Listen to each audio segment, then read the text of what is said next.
Nung mà đi đi cùng này à, chơi cho phải thân vậy. Dạ cái này mày thà mày hay là giả này hay là cứ kì à, tao chỉ cần làm gần được đấy. Mà lấy năm con đi lố con đi ông mới dám vậy. Cả bà làm mà chú đi cả bà làm làm gì à? Ít vậy. À phải à, cả chiều đến thế. À phải à, cả chiều đến thằng ở đây chăm mà nhiều ở đây. 아마야 가자로간 등강이 아가 티아트시코티 가수 아파지기 아파 가시네 코티잖아네 앙이 저거 가자는데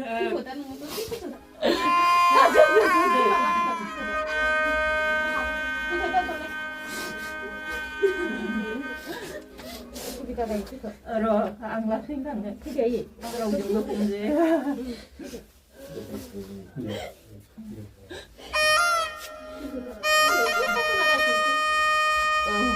để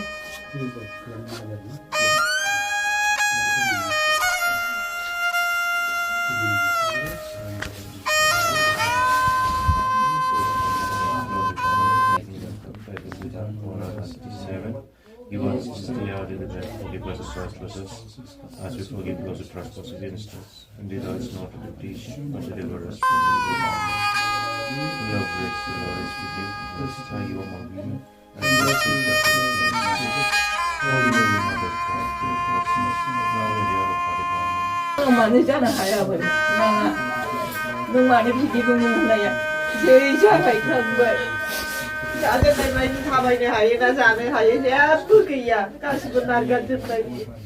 Mà lấy năm con đi lố con đi ông mới dám vậy. Cả bà làm mà chú đi cả bà làm gì à? Ít vậy. À phải à, cả chiều đến thế. À phải à, cả chiều đến thằng ở đây chăm mà nhiều ở đây.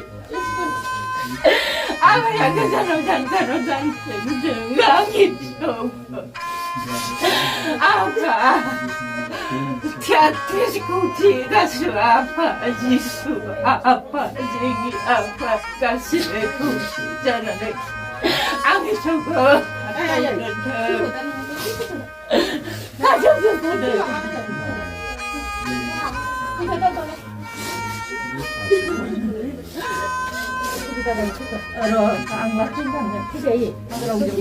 जोबोद दुखुनांथाव जाथाय जानानै थांबाय सासे 10 थाखोआव फरायनाय फरायसुलाया हरखाब गावनि जिउखौ खोमानानै लानो गोनां जाबाय।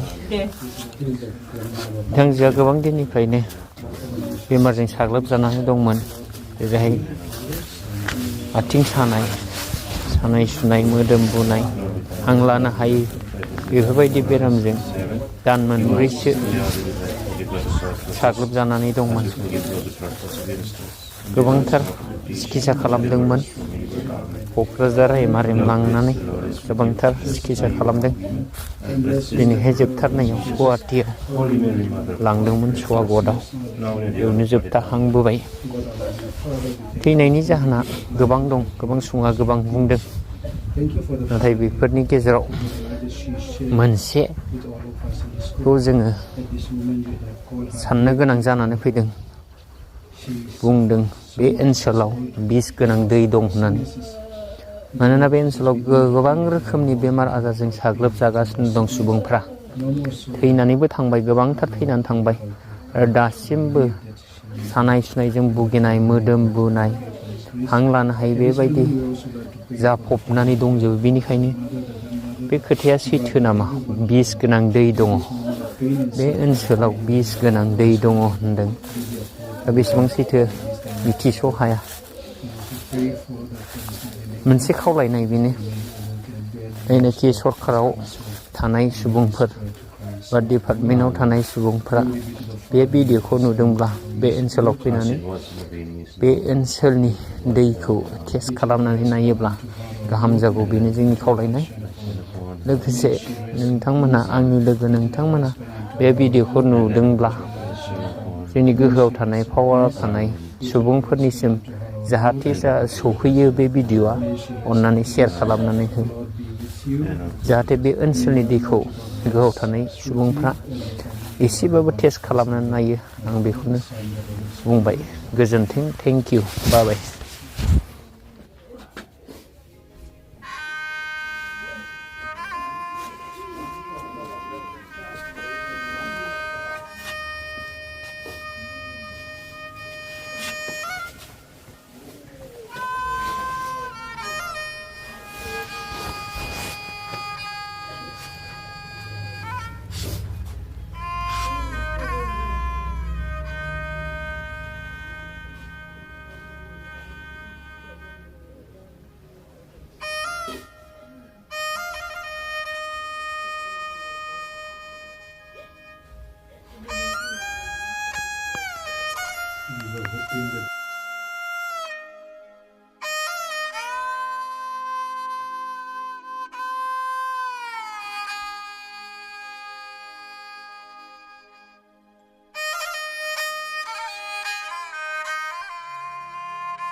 मानो जानो हायामोन नाङा नों मानो बिदि बुङो होननाया जै जाबाय थांबाय जाजेननाय बायदि थाबायनो हायो ना जानो हायो जेबो गैया गासिबो नारगारजोबबाय मालायना खननैयाव मोजां जायो गाबालानो मासुनि गाबा लानानै फैया इसिबाय आफाया खाथियाव दोनथों आफाया खाथियाव दोनथों अराय समानि अराय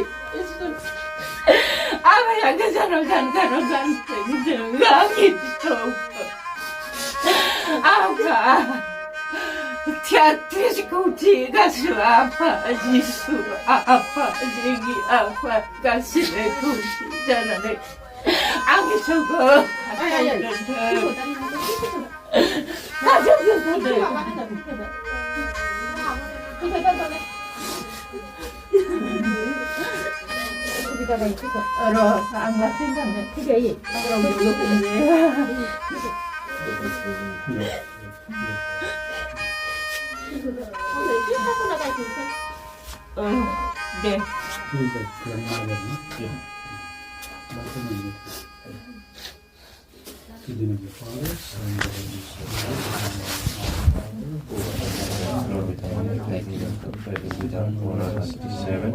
Give us this day our daily bread, forgive us our trespasses, as we forgive those who trespass against us. And lead us not into temptation, but deliver us from evil. Amen. Full of grace, the Lord is with you. Blessed are you among women, and blessed is the fruit of your womb, Jesus. Holy Mary, Mother of God, pray for us sinners, now and at the hour of our death. Amen. God, our loving Father, we thank you for the gift of life that you have given to us through tea. Thank you for the family. Thank you for the life that she shared with all of us in the school. At this moment, you have called her back to eternal home. She suffered so much in this world because of her sicknesses. Dear Lord Jesus, we know that in eternal God there will be no more pain, no more sickness, no more sorrow, no more difficulty. But we believe that she will be in that heavenly abode. We pray for His grace. At this moment, we also like to pray for the family here, the father, the mother, the grandmother, the brother, every one of them. In this moment of pain and suffering, may you help them, console them, be their hope and guide in this time of difficulty. We also pray for the friends near the neighbor, that they may be able to bear the loss of this great soul. We may be spared to Christ our Lord. Amen. Glory be to the Father, and to the Son, and to the Holy Spirit. As it was in the beginning, is now, and ever shall be, world without end. Amen. Eternal rest grant unto her, O Lord, and And let it be perpetual life shine upon her. upon her. May she rest in peace. Amen. Eternal rest grant unto her, O Lord, And let it be shine upon her. may she rest in peace. Amen. Eternal rest grant unto her, O Lord, And let it be shine upon her. may she rest in peace. Amen. The Lord be with you. And also with your spirit. May Almighty God bless Shruti and the family and everyone present here. My Father, Son, and the Holy Spirit.